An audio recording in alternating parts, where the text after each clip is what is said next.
The following content is provided by MIT OpenCourseware under a Creative Commons license.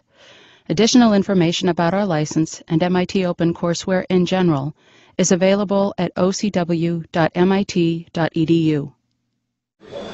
While everybody's getting settled now, I want to do a little bit of introductions. This is the first of the CDB Spring Forum series on Sensing Place, Photography is Inquiry. And it's the first of 8 lectures this spring. We'll be going every week now except for the spring break and Patriots Day, but basically every Monday until May 8th. And Alex McLean is starting us off. Next week, Camilo Jose Vergara will be coming. I don't know if you all know his work. Camilo has been photographing American inner cities for about 30 years, and he goes back to the same places over time, and you get this incredible sense of how neighborhoods are transforming in cities like Camden, New Jersey, Philadelphia, New York, Chicago, Detroit. And he'll be followed up the following week by Lou Watts, from a photographer, actually he was born in Newton, but he's been living in Richmond, north of San Francisco, for quite a few years, taught at Berkeley, and then is now a professor at UC Santa Cruz. He's using his camera. He's African American, and he uses his camera as a way to investigate African American culture and the relationships between rural places and cities. He's particularly well known for his work in West Oakland in California. On April 3rd, after spring break, Wendy Ewald will be coming. Wendy, like Camilo Vergara, is a MacArthur Fellow. She has developed her photography working with children, and with partnering with the Center for Documentary Studies at Duke. She's, over the past few years, developed a program, Literacy Through Photography, where children in Durham, North Carolina, and now it's spread around the world, use photography as a way of investigating their neighborhoods, and through that investigation, develop their academic skills as well. Wendy's a photographer, and her photography depends on setting in motion these kids who are documenting their place and space and culture. On April 10th, that will be followed up by our own Larry Bale and Steve Moga, PhD candidate here in CDB, as well as a young photographer named Will Stacy from New York City. Steve and Will have both photographed New Orleans, both pre- and post-Katrina, and they'll be talking about the role of photography in planning for the rebuilding, getting a handle on New Orleans and its rebuilding, and what photography can contribute to this effort. On April 24th, the next week after... Yes, sorry. I'll stand closer to Alex because he's the one that's mic'd up.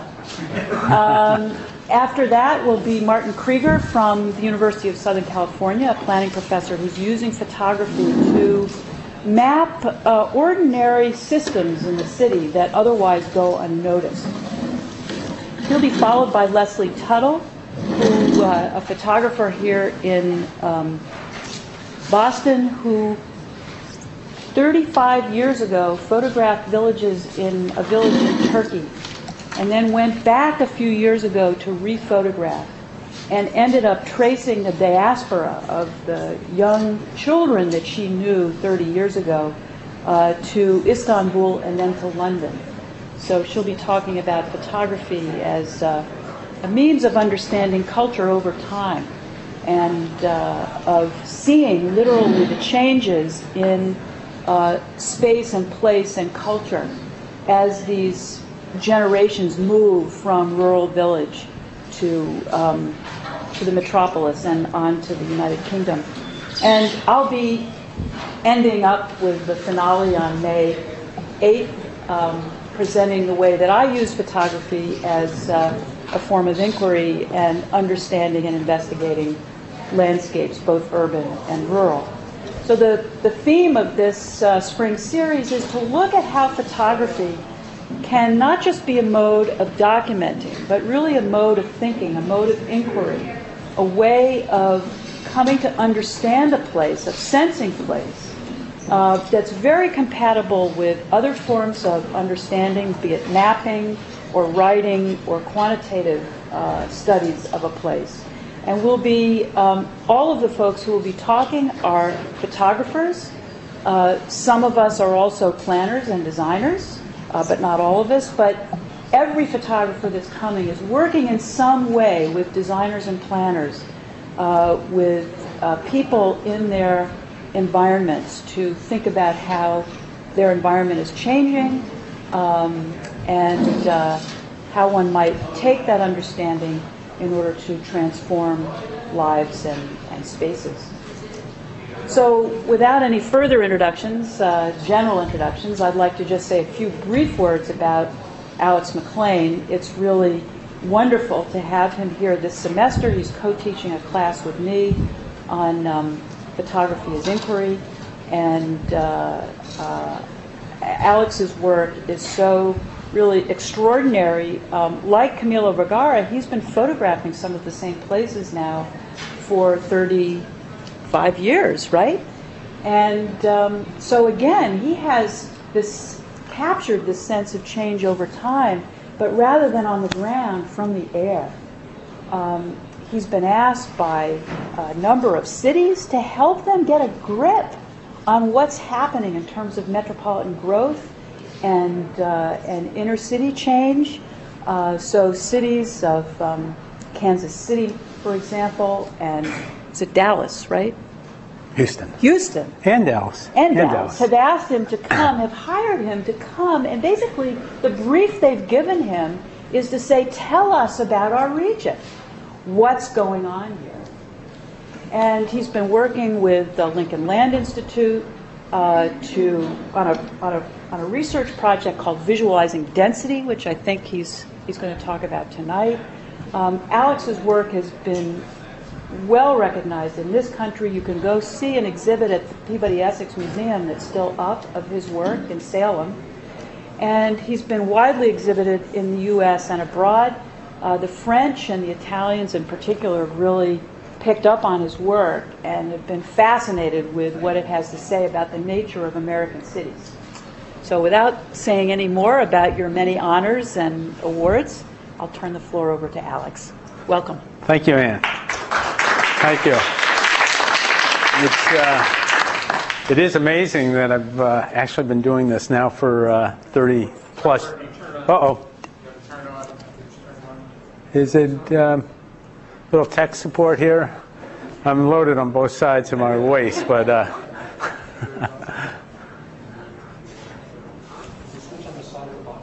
this light's on. Yeah, it should be on. How about here? This one too? That's on. Oh, okay. I can always. Oh, there we go. There we go. I can hear it. Good. Anyway, I was saying that, is that too loud? Or about right? I was saying that I've been photographing now for over 30 years, doing aerial photography in all parts of this country over time. And so I really started now to see my photography about flying over space as well as through time, and seeing changes and seeing the landscape evolve. Of course, looking into the landscape, you can see the evolution and the changing forms just in the patterns of the landscape. So it's been a great experience. The technology of photography has changed dramatically since I started out with Kodachrome film, manual focus cameras. Autofocus was a big deal. Light meters that could auto light to do your exposures was a big deal, especially flying, where you I fly myself and photograph at the same time, so that was one less task. and then to see it evolve into going from E4 film to E6 film, and then on to digital printing, and not being able to believe it, finally digital capture. And in between there, we picked up technology of GPS, so you could track where you're going. And probably a remarkable development is Google Earth, as far as a research tool and being able to verify where you've been. But to give you a sense of the adventure of flying, the discovery, and the inquiry, I'll start off with these giant pivot irrigators, sort of this idea of dividing space and how the land is used and new technologies. Almost scaleless at this height. The pivots are a mile across, quite a bit larger than you might think, being about 4,000 feet above them. One of the great things about photography is just the shifts of scale you get, flying high, flying low, using different focal length lenses. Cutting in and out. So Oh, yeah. you can continue. I mean, I'm just going to try to make sure that I don't know what's wrong with it. It's faulty. Okay. Try it. There, how's that? Oh, that might work better. That sounds good. So here's another pivot irrigator with a strip across it. The wonderful textures and the light. And then just coming in closer and looking at details, the leftover space between two pivot irrigators is making a pattern, saying something about the use of the space. And then even looking closer as the watering arm stretches across the land, just making a pattern. And so in looking at landscapes, you have to really look into the landscapes to find your pictures. This is down in West Virginia, and in finding these rail cars in the foreground here and just zeroing in on them to, find your pictures within this broad landscape. Likewise, the light is always changing, circling around, doing a 360, being able to highlight the tracks in a marshalling yard. And it's really, popping it with the light. So it's all part of the process. This is the plane I use. It's a Skylane 182. It cruises about 150 miles an hour. You can slow it down to photograph when you come to a point of interest. I use lenses from about 24 millimeters out to 300 millimeters in focal length. This is a GPS track of a flight in, I know I'm cutting in and out here. Just hold it in your hand, that might work better. The unit is faulty, it's not going to work all that well. So you can try to do whatever you need. Okay. It's going to cut in and out through the whole. Is it a distraction? Would it be better just going with my voice? I'm hearing yes. Okay. So let's try that. If I'm Turn it off, please. Yeah. There we go. there we go. Okay. Good. That sounds better. Thank you. So anyway, this is the GPS track here of a flight in Kansas City, and what you have are these nodes here, just where you're circling around. And basically, the process is discovery. Often I have 5 or 6 sites picked out that I know I want to photograph, and then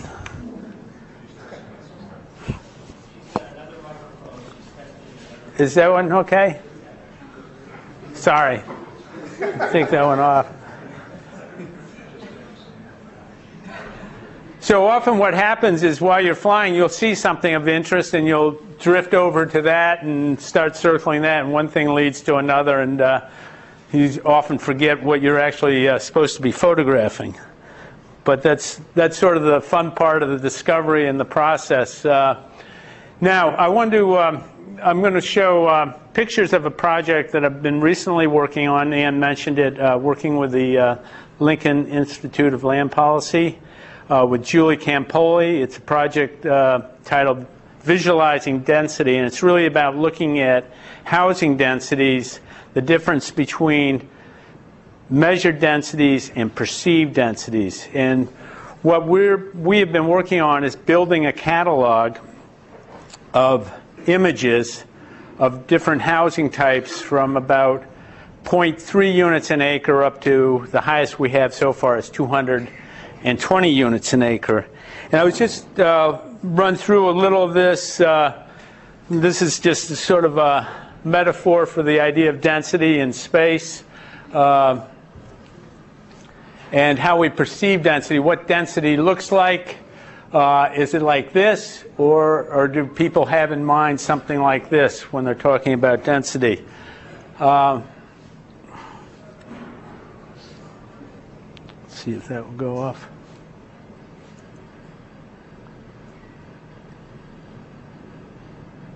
Let's see. Sorry. Don't want to end the show. Check. But just click it out here. Sorry. Oh.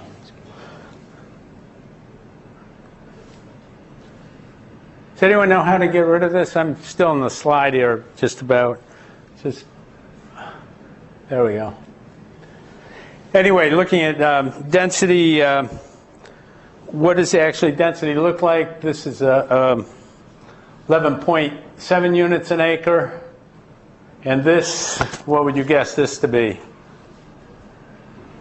11.7 units an acre. So quite two different perceptions of what you might have for density. How do we get rid of this sucker? You need to hit the left mouse button, you hit the right mouse button, and bring it up. Ah, thank you. And then another example of same number of units per acre, quite different building typologies and spaces. One of the things in measuring density is you really need to know what you're measuring. We did units per acre, basically because that's what the zoning and the codes and the regulations go by, units per acre. When you look at the back bay, what are you really talking about is for the density of the back bay. It really depends what you're actually measuring. This is 30 units an acre. If you go exclude the esplanade, then you're up to 37 units an acre. And if you look at these units down by Mass Ave, you're up to 70 units an acre. So there's a great deal of variation within the back bay as far as density. What's the measurement? It's housing units per acre. But housing unit could be Living units, then you might say. regardless of the dimensions. What? That's correct. Regardless, that's how it's measured. So this is right here at the end of Mass Ave. Obviously, these high-rise units really pick up the density there. And what we did in making the catalog, the paper catalog, is we did use 4 views primarily. A block view in close to get detail, a neighborhood view, and then a context view, and a vertical view, a plan view. So the catalog is basically 4 pictures of different neighborhood types. We put in street patterns to show the patterns, and the patterns in the public open space really make quite a bit of difference into how we perceive this. We have Radburn at 5 units an acre and Levittown at 5 units an acre. But if you look at the open space and the circulation pattern, they're quite different. Radburn has quite a bit of open space. Levittown has these little pocket parks that are somewhat leftover space. Then just looking at the street patterns, as the density levels increase, you can see the street pattern gets more complex. Then just going through the catalog is scheduled to be published as a book with 300 different housing and neighborhood types. And it's also going to be published on the web, which has the advantages of being interactive and being able to do searches for different elements. This is Golden Valley, Arizona at 0.3 units an acre. And what's important here is in the catalog and in the images, we mark off the actual area that's being measured. So going up 3.6 units an acre, Anthem, Arizona. Again, the area being measured is right here in this master plan community. Really a horrifying place when you see it from the air. It's just the layout of it. 5.5 units an acre. This is on the edge of Las Vegas, another just incredibly rapid growth area. And you can see the area that's being measured is over there, but somewhat the context of the development. This is a new urbanist project in Longmont, Colorado, 7.7 units an acre. This is the block being measured. Going up to 23 units an acre, Staten Island, duplex apartments, the context. And moving up here in the Beacon Hill, 52 units an acre, and the context there. And so you're really picking up quite high density in a very desirable and expensive neighborhood. And then the highest count we got to date is this 222 units an acre, San Francisco, and the measured area in its context. Julie and I have worked on other projects together. One was an interchange project in Vermont, looking at the interchanges and the zoning that's in place there now and sort of what the consequences are. And this is sort of a way of using photography to help people visualize what might happen and what are other scenarios. Looking at the build-out, the way the zoning is now, these random Butler buildings, gas stations, and stores. Another way of planning this with a change in zoning, still getting the same usage, but just more compact.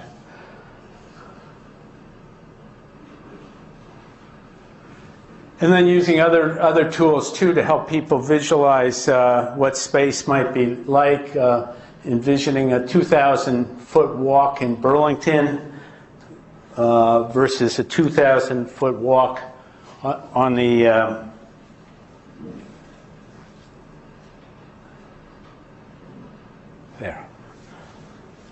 2,000-foot walk through a sort of a big box retail type development. You know, that 2,000-foot walk on the right side is next to impossible to imagine making. Now this next group of slides, what I'd like to do is sort of look at the urban form going from the downtown out to the urban edge and look at those development patterns. This is downtown Houston. In the foreground here you can see the ship channel going out towards the Galveston Bay. This is from about 5,000 feet. You get a sense of the overall expanse of the metropolitan area, the various grids and the grid shifts. You can see the downtown loop and the interchanges.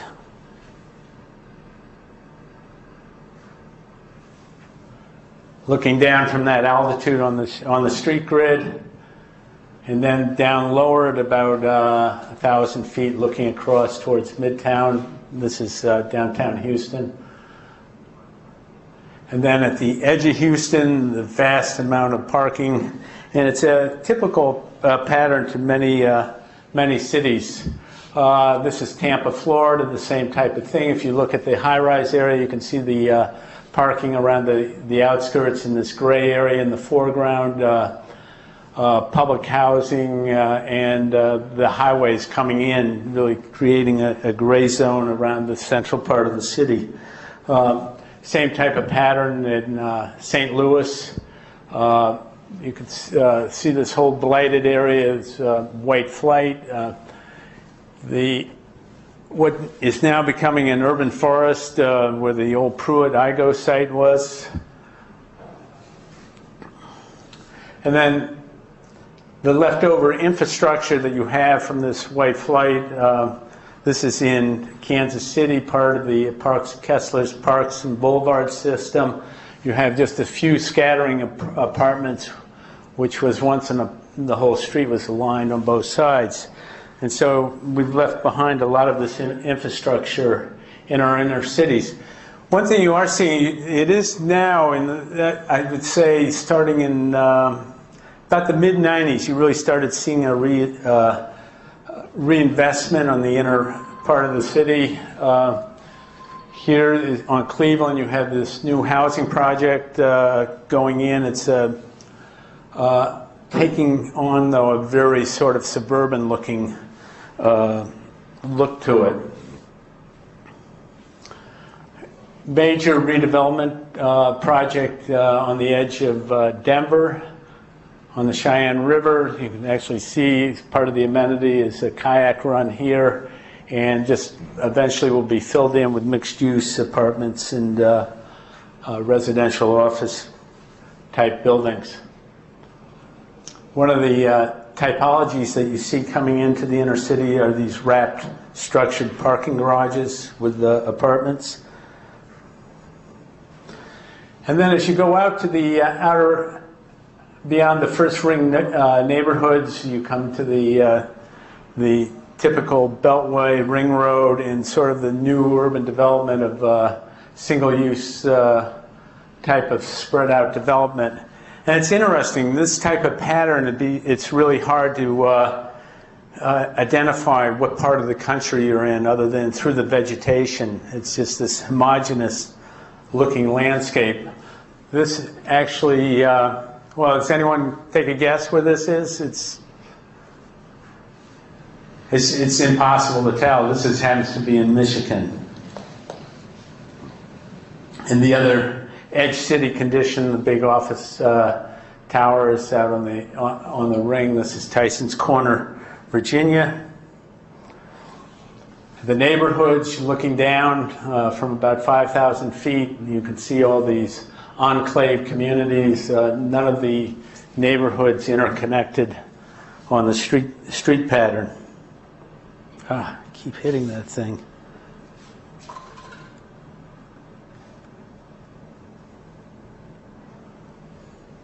Then the other thing you see with your neighborhoods is how we're segregated, the stratified, the subdivisions of a particular building type, and so you have stratified by income.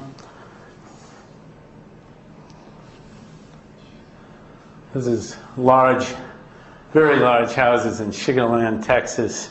And it works well as a picture with the cul-de-sacs overhead. The water feature is really retention basins for the development, which works as an amenity.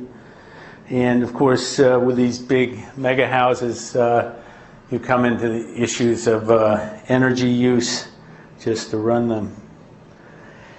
And then there's a big fascination with the lawn. This is here in Massachusetts, where the loam is being dumped on the yards to be spread out.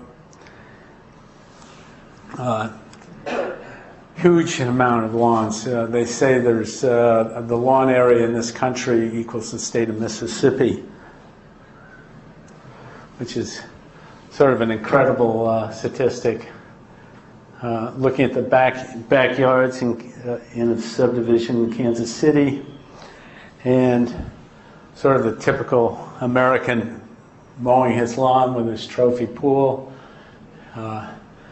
It's interesting that as far as an environmental energy issue, we use 800 million gallons of gasoline to mow our yards a year, and it apparently attributes 5% of our air pollution comes from lawn maintenance, since the machines are so dirty.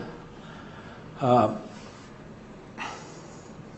then the other statistic with that is that we spill 2.5% of the fuel that we put into the tanks, which equals a little more than the Valdez oil spill per year filling them. So that's not getting into the fertilizers and the pesticides.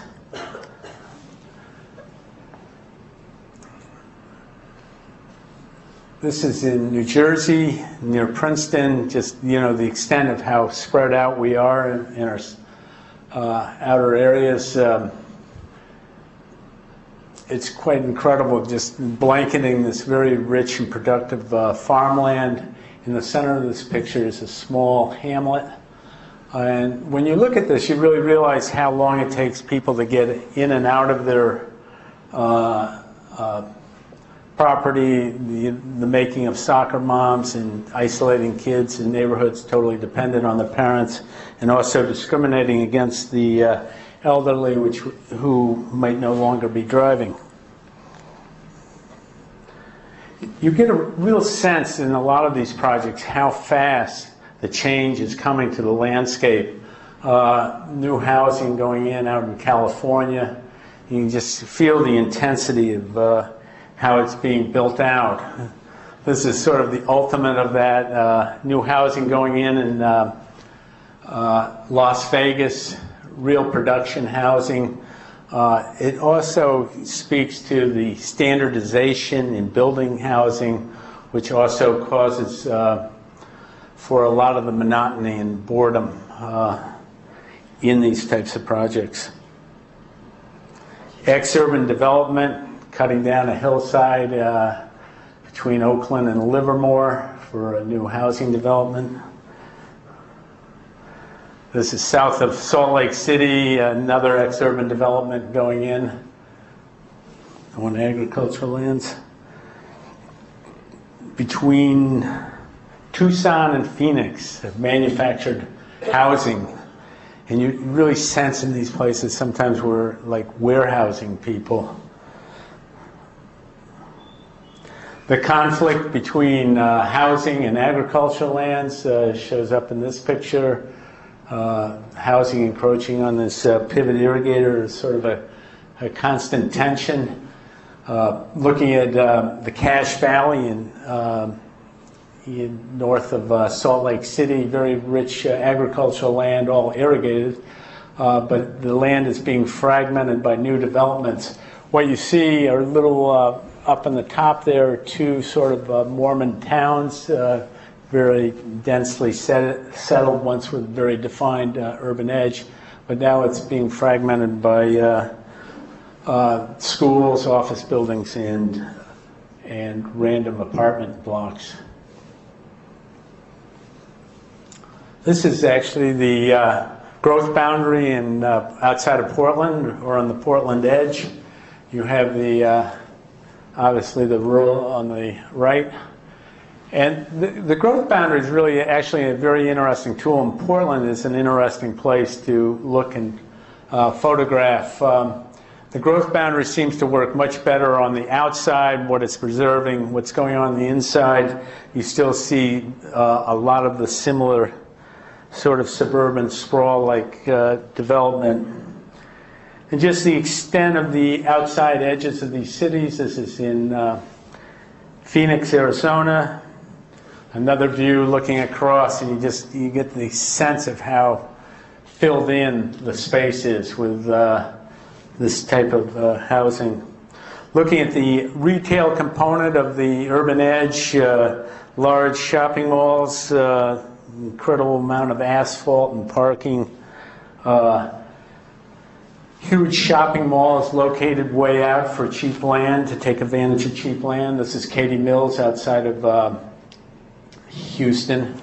And then around the edge, it hasn't been fully built out. It's planned for big box stores, such as this. And when thinking back about the box stores, I think they came sometime in about the mid-'80s here into the New England area. But people said like Starbucks, the big box stores are coming, and you really didn't know what they were talking about. And they really arrived fairly fast, similar to the three-car garage. All these sort of types of developments came at an alarming fast rate. And then, of course, there was the backlash where people tried to disguise them, such as this store here, with a nice faux colonial village or whatever. And then another type of disguise was to have, bring back Main Street to our retail areas. But then when you see where it is, it's just total phony urbanism. And it's, it predominates across all our institutions. This church in the foreground here is really just an extension of the strip. Obviously a parking lot that is meant for just one day a week, probably half a day, one day a week. And with this comes our transportation system, the highway, usually failing between rush hour for a number of reasons. One is the infrastructure is crumbling and it's always being repaired, causing backups, lack of capacity, and also accidents clogging it. And when you speak of accidents, 40,000 plus deaths a year, which is really a phenomenal figure of casualties. The mentality of trying to pave your way out of these types of congestion. This is right here over in Medford. And along with this is the air pollution that goes with it. This is in California. And you really realize how thin our atmosphere is when you fly. At 10,000, well, at 12.5, you really need to start using oxygen after a half an hour of flight time. So it's really a very thin veil and a limited sink to be pouring CO2 into, which I think sometimes we fail to forget when we look up through the blue skies. And the moral of the story here is, the way we're laid out is we really can't help but waste energy. Probably the good news is that there are so many ways to save it, very easy way, low-hanging fruit, so to speak. Now the next set of slides I want to show you is from Italy. I was there at the American Academy of Rome in 2003, 2004 as a landscape fellow. And my project was to look at the Italian urban edge. And it's just sort of a fun comparison now to see these two different cultural landscapes, so to speak. It was quite difficult flying in Italy, figuring out how to get up in the air. I did it a variety of ways, Piper Cubs, ultralights, and police helicopters from the city of Rome. But there were frustrations. The little airports would close at the middle of the day for 2 hours for siesta. This is like a concept I couldn't believe, because it meant you couldn't leave at 11 o'clock because the airport would be closed when you want to come back. So there were a lot of quirks. Anyway, flying off, I flew out of Viterbo, which was about 50 miles north of Rome. And, some of the things that you saw from the air were just incredible. This is an abandoned hill town. Going up Orvieto, a hill town right on the edge. And then for the theme of the project, looking at the urban edge, this is really obviously one of the sharpest edges you'll see, where it literally falls off a cliff onto this beautiful agricultural land. Going up to Pienza, you can see the older part of the city and how the new expansion going out, flying along the edge of the downtown is really quite amazing. Again, another view of Pienza, looking at the new expansion on the outside. Typical of a lot of these Italian towns is you'll see industrial parks off onto the side. The countryside, which is really preserved well, it's all part of agritourism. Tuscany subsidizes a lot of the sheep and flower field production to encourage tourism.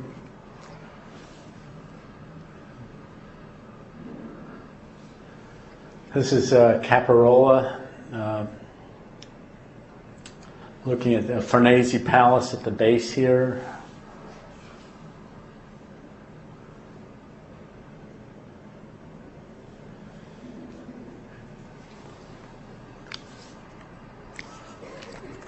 Another older hill town right here, Cabranica, and the new growth around it.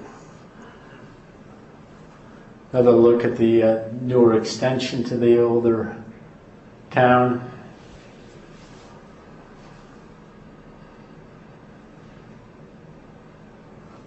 Looking down at the piazzas and the parking.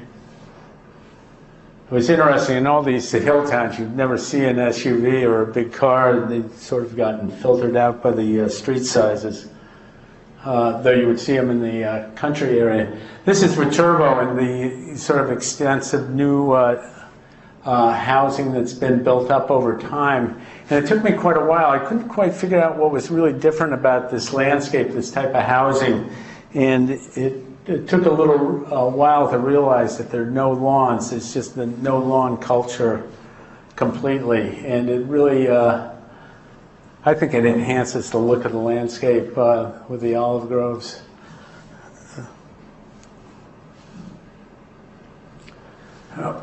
Every once in a while you'd see sort of this totally non-Italian type of housing.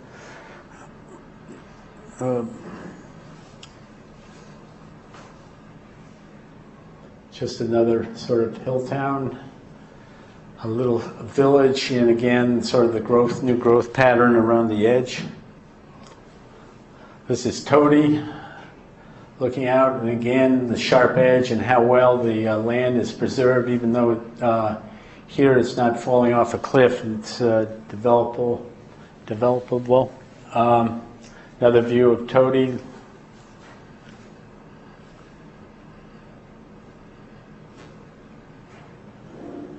Here the expansion off of the older part of town. In the distance there above the town you can see their industrial park. These beautiful, tight clustered hamlets.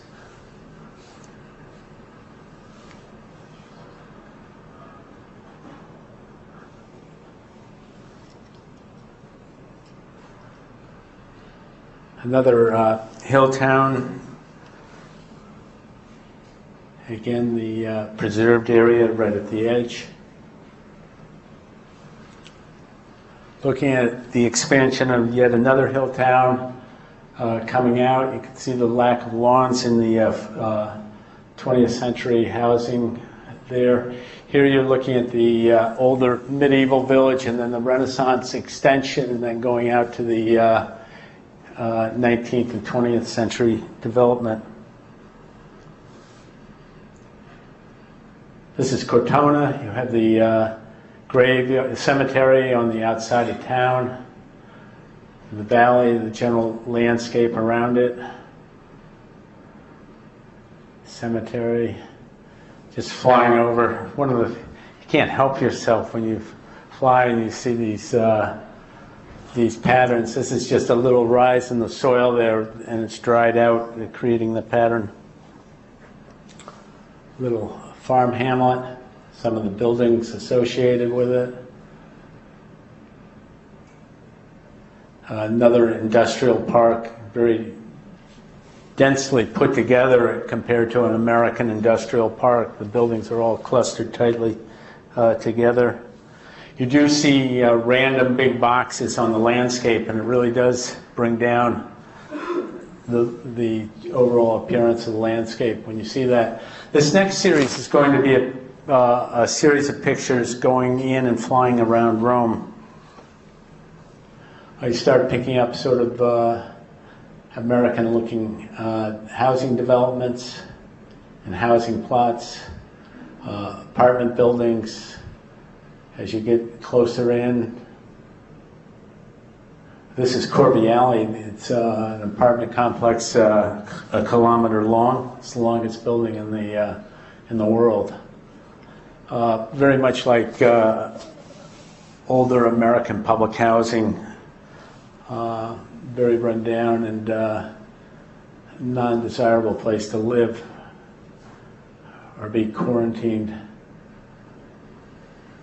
This is Richard Meyer's Jubilee Church, interesting sighting for it in the foreground on the outskirts of Rome.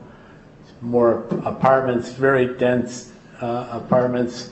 You can see the Vatican in the upper right-hand corner to get a sense of how far you're out from the downtown. Again, these are all about 6- and 8-story apartment buildings and just incredible densities.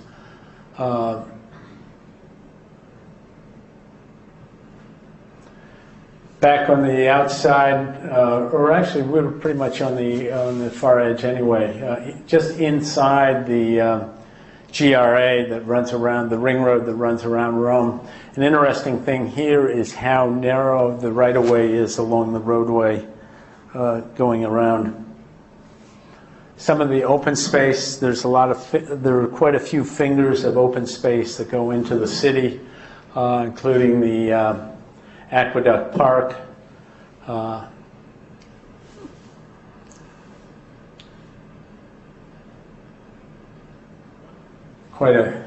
Quite a contrast in time and period between the golf course and the aqueduct, and of course the beautiful umbrella pines that are there. So that's what I brought. I'd be glad to take questions.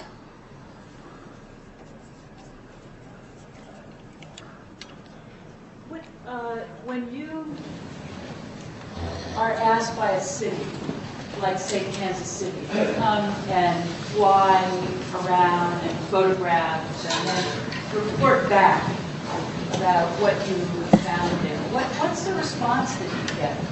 What has been the reaction that you get, first of all, immediately, and then are you aware of any impact that your work has had in those cities on their planning process? Well, it's usually published right afterwards. As you know, we did a public presentation together, which is great feedback. Some of the issues in the Kansas City project, what we were looking at is sustaining sense of region and sort of looking at the natural features, the historical features, and then looking at elements that were homogenizing that landscape. And I think it brings a lot of awareness of what's going on, both for what's there. One of the things that was interesting in Kansas City is just the perception of the floodplain along the Missouri, because it's fairly narrow, it's not populated, and people cross it on its narrow edge. But if you go the length of it, it's hugely extensive. It has beautiful dikes. One of the things that I thought had great potential for a linear park space along the tops of those, but just, you know, creating some of these awareness that people aren't really aware of because of how they perceived it from the ground.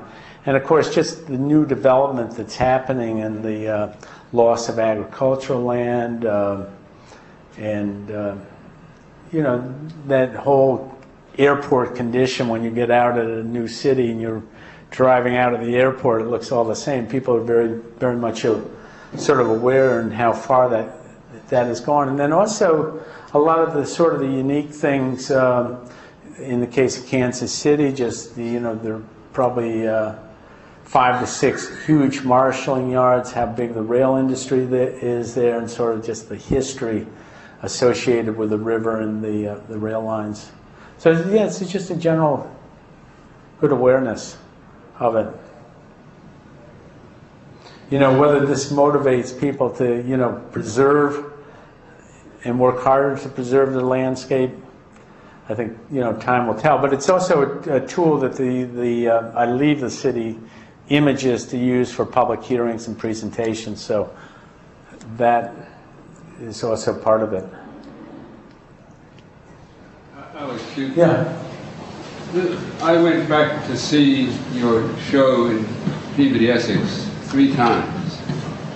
And you were taking photographs, or at least the photographs on display there were taken with another, another mind, or another set of ideas in mind. Could you talk a little bit about that, what went into those? I'm thinking the only overlap that I noticed tonight were the blue tank cars between the PBDS. Right. It's interesting. When I photograph, I guess a couple things. One is I photograph from different perspectives. I'm very aware of that. At times I'm editorializing, I'm trying to say things about the environment. Other times I'm just documenting what's out on the landscape, and then at other times I really feel like, and I know I'm composing images that come to me that I think work really well as two-dimensional graphics, but are loaded with content and meaning. And together, I think that combination makes for powerful images. And I really, while I'm flying, I'm really free at any time to do whatever I want. Even if I'm working on a commercial job and looking at it from sort of a different point of view. And so I drift in and out of these different modes while I'm flying all the time. And part of the reason for that is that flying itself is so expensive. It would be really frustrating to go out and just photograph for myself to capture these beautiful images, because they don't always come. A lot of them come in a flash. You just see them and grab them and they're there. But I think that's really part of the art, is to be receptive to receive those images when you see them, and to take them. Such as that example of going around the rail yard there and seeing the tracks flash at you, to show the switches. Things like that, and just being receptive and knowing that you've seen something that you want to photograph, and hopefully you've taken it right as you've seen it. It does happen fast. So those pictures at the Peabody Essex are those sort of, a lot of those are those moments where you've seen something that is part of being out there photographing all the time. That is another reason why I photograph from those different perspectives. So I am working all the time and looking at landscapes, even though it's from different points of view. Then the other thing that I do that I think is really important is that I collect a lot of themes, things such as looking at borders, edge conditions, looking at abandonment, and looking at particular land uses, from prisons to, housing types. When I was working on the, for instance, the visualizing density, I was out flying a lot, recording these pictures. I was trying to do it as interestingly as I can to bring people into the pictures, because that's important, that they aren't just totally boring. But at the same time, I'm looking over my shoulder and seeing, things that I want to photograph, and that's why the GPS track looks like the way it does, is because you're constantly discovering and investigating, and a lot of what you photograph, you don't really anticipate. And that's really the fun of going out and flying, is to see these things that you didn't even dream were out there, such as perhaps the pivot irrigators that I started with, and the patterns that are associated with those. Yes? Was your aerial work ever inspiring you to go back and do something on the ground, or do you just concentrate on aerial work? Get as close as you can? It's a mixed thing, because A lot of times you're flying cross country, for instance, going from Salt Lake City up to Boise, and you're going over the pivots, and other than stopping at the small towns, it's almost impossible to go to those sites. In the urban areas, a lot of times, yeah, you go visit things that you've seen either along a waterway, or you have a layout of the town. Often before I land, if I know I'm spending the night, I'll fly around the town just to orient myself to see if there are places that I'd like to go. Yeah. Keith. How did you get your start in aerial photography? I was in GSD over at Harvard, and I had a friend who was had a flight school down in Miami. His uncle did. He was a counselor, and I went down and was a counselor, and got my license then, and then came back to GSD. I took Doug Way's course on air photo interpretation, and J.B. Jackson's courses on the American landscape. And so it sort of all fit together that way.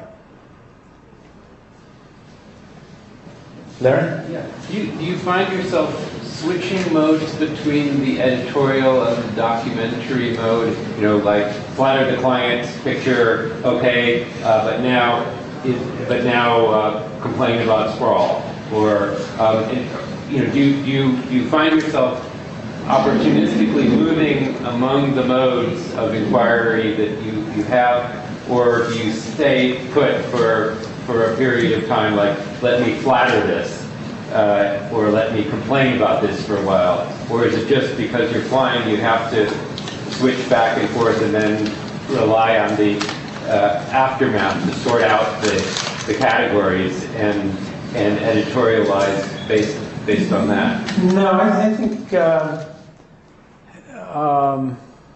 I usually, when I'm photographing, I'm thinking, and I feel like I'm talking with the camera, and I'm saying things with the camera.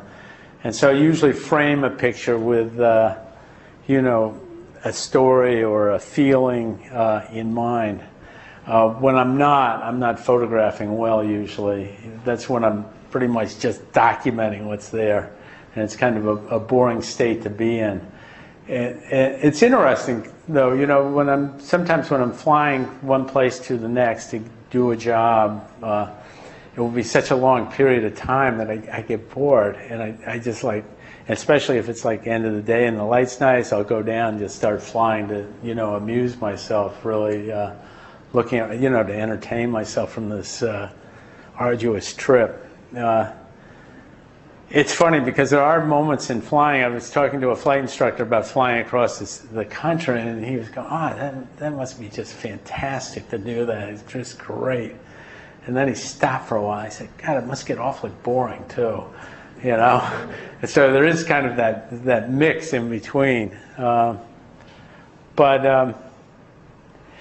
know what you're saying. You know, there are times when I'm looking at a project through the client's eyes and the way the client wants to see that. And I'll get annoyed if I go out all day because my schedule with commercial jobs is such that I haven't taken time for myself to photograph for myself, and I really wasn't looking around. There are days where that happens, where you just go out and do your work and come back, and it's very unsatisfying in a way. Do you think of some angles? I mean, there are a lot of wonderful oblique angles that often are quite flattering to things. Are there some angles that are intrinsically flattering versus the kind of angle if you wanted to really show something that was very negative? Is there some particular angle that you go for? Do you sense any pattern to when you're trying to flatter, whether versus when you're trying to denigrate? Yeah, there is, but it's more about light than the angle. If you want to do hardscapes, do it at around 12 o'clock in the afternoon, when the sun is just glaringly blue. So there are periods, and that works well. And one thing I've always said is you you really have to like the light you're dealt when you're out there to be photographing. And you're not going to be photographing the same things with warm light as you are with cold light. And so you really have to take advantage of the light conditions at the time. Yeah.